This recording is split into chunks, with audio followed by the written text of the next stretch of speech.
আজকে সকালে হঠাৎ করেই অনলাইনে দেখলাম যে এলাঙ্গা বাস স্ট্যান্ডে একটা অযাচিত গ্যাসের উৎপত্তি হয়েছে।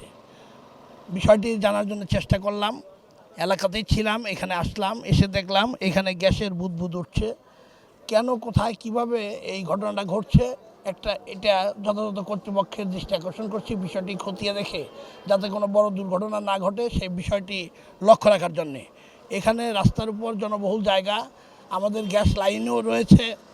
আমার মনে হয় গ্যাস লাইনের কোনো ত্রুটির কারণেই আজকের এই ঘটনা ঘটেছে।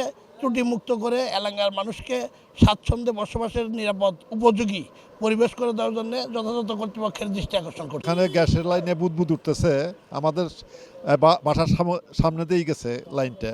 তো আমাদের মনে হইতেছে যে এটা লাইনের থেকে এই বুদবুদটা উঠতেছে।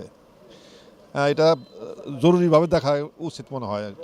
এটা সকাল থেকে আমি দেখতে পাই আমার দোকানের সামনে বৃষ্টির পানি জমার পর থেকে ভুগে উঠে, সেই ভুগে থেকে এলাকায় বেশি আইসা ওই দেখলো, বললো যে কেউ কেউ বলে গ্যাসের থেকে হয়তো করতেছে। পরে আগুন থেকে দেখলো এটা গ্যাসের লাইন হয়তো লিক আছে। এইটাই এলাঙ্গা বাস স্ট্যান্ড খুবই গুরুত্বপূর্ণ একটা জায়গা। তো রাস্তার পাশে দেখা যাচ্ছে যে গ্যাসের পাইপ লিক হয়ে মানে গ্যাস বের হয়ে যাচ্ছে।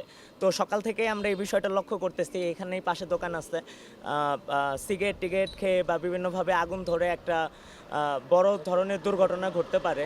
তো এখন পর্যন্ত আমরা কর্তৃপক্ষর সাথে যোগাযোগ করেও মানে তাদেরকে পাচ্ছি না বা তাদেরও দৃষ্টিগোচর হচ্ছে না এই বিষয়ে। তো আমরা চাচ্ছি এলাঙ্গাবাসীর পক্ষ থেকে যে দ্রুত যেন এই সমস্যাটার সমাধান হয়। গ্যাসের পাইপ লিক হয়ে হয়তোবা এখান থেকে গ্যাস বের হচ্ছে, আগুন মাঝে মাঝে আগুন দেখা যায়। এটা আমি চাইতেছি যে অতি তাড়াতাড়ি দ্রুত এর প্রতিক্রিয়া বা এর কাজ করা হোক, এটাই আমার অনুরোধ।